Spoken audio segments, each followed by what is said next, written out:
శ్రీ పొట్టి శ్రీరాములు నెల్లూరు జిల్లా పొదలకూరు మైనింగ్ క్వార్జీ ప్రజా అభిప్రాయ సేకరణ ఉద్రిక్తత పరిస్థితులకు దారితీసింది.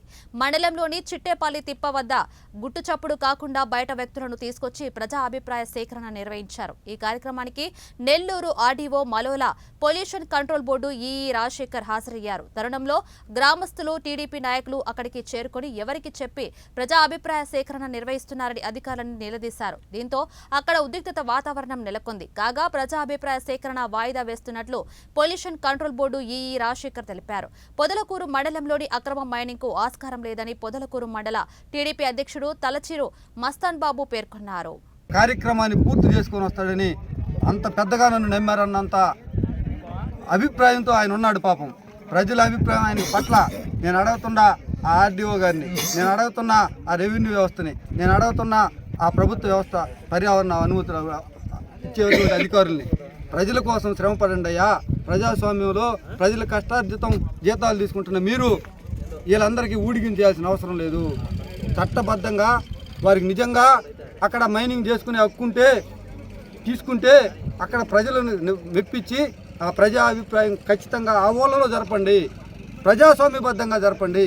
మేము వ్యతిరేకించము. కానీ తెనాలి నుంచి, గుంటూరు నుంచి, ఖమ్మం నుంచి, గూడూరు నుంచి ఎక్కడెక్కడి నుంచో తీసుకొచ్చి ఎన్జిఓలంటూ ప్రజలంటూ ప్రజాభిప్రాయ సేకరణ వద్దు. చిట్టేపల్లిని తీసుకురండి, లింగంపల్లిని తీసుకురండి, లింగంపల్లి తోపుని తీసుకురండి, పొదలకూరు టౌన్ నుంచి తీసుకురండి, ఇంకా దగ్గరుంటే మర్రిపల్లిని తీసుకురండి, వెనక పక్కుండే నరసింహకర్రిని తీసుకురండి, గాలిపాలెని తీసుకురండి. వాళ్ళ అభిప్రాయం తీసుకోండి. ఇక్కడ మైనింగ్ చేస్తే మాకు ఇబ్బంది లేదని ఆ ప్రజలు చెప్తే ప్రభుత్వం అనుమతులు ఇస్తే మీరు చేసుకోండి. మేము ఎలాంటి అనుమతులు, అడ్డంకులు, రౌడీయిజాలు మా ప్రభుత్వంలో జరగవు. కానీ మీరు ఇదే విధంగా రౌడీయిజంతో, మీరు ఇదే విధంగా తెనాలి నుంచి, మీరు ఇదే విధంగా ఖమ్మం నుంచి, మీరు ఇదే విధంగా మిర్యాలగూడ నుంచి తీసుకొచ్చి అనుమతులు తీసుకుంటామంటే ఇక చెల్లదు. ఈ ప్రభుత్వంలో అలాంటి అనుమతులు ఇక మీకు రావు. కబద్దార్, మైనింగ్ ఓనర్లారా కబద్దార్, మేలుకోండి. మర్యాదగా మేము ఇప్పుడే చెప్తున్నాం. ఎక్కడైనా ఈ మండలంలో అనేక మైనింగ్లు ఇప్పటికి కూడా అనుమతులు లేని జరుగుతున్నాయి. 57 మైన్లు ఉన్నాయి. ప్రతి మైన్ మీద మేము అందరం ఒక కమిటీ వేసి తిరుగుతాం. ఎవరికి అనుమతులు ఉన్నాయో, ఎవరికి అనుమతులు లేవో, అనుమతులు లేని వాళ్ళందరూ ఆపేయాల్సిందే. ప్రజల సొమ్ముని, ప్రభుత్వ సొమ్ముని దోసుకునేదానికి లేదు.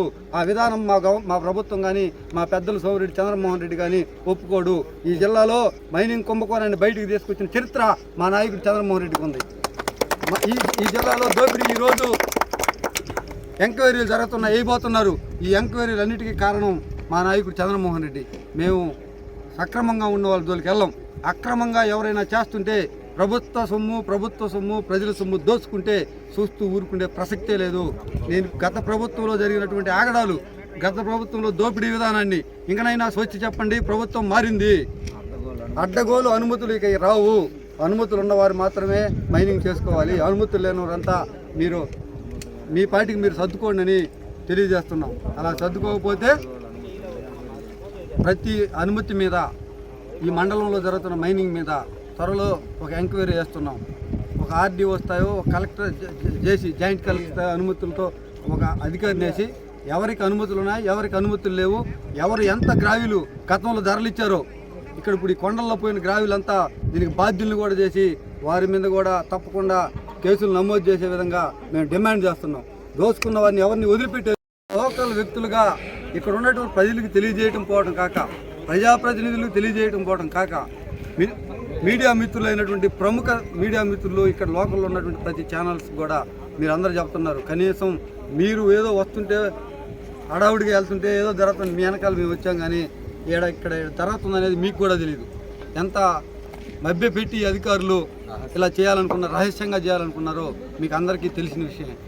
ఇలాంటి విధానాలకి ఇక ఈ ప్రభుత్వంలో అధికారులు జాగ్రత్తగా ఉండాలి. ఇప్పటిదాకా చేసినది ఒక ఎత్తు, ఇక భద్రతంగా ఉండండి, ఒత్తిళ్ళకి లోను కాబోకండి, న్యాయబద్ధంగా పనిచేయమని చెప్పి కోరుకుంటూ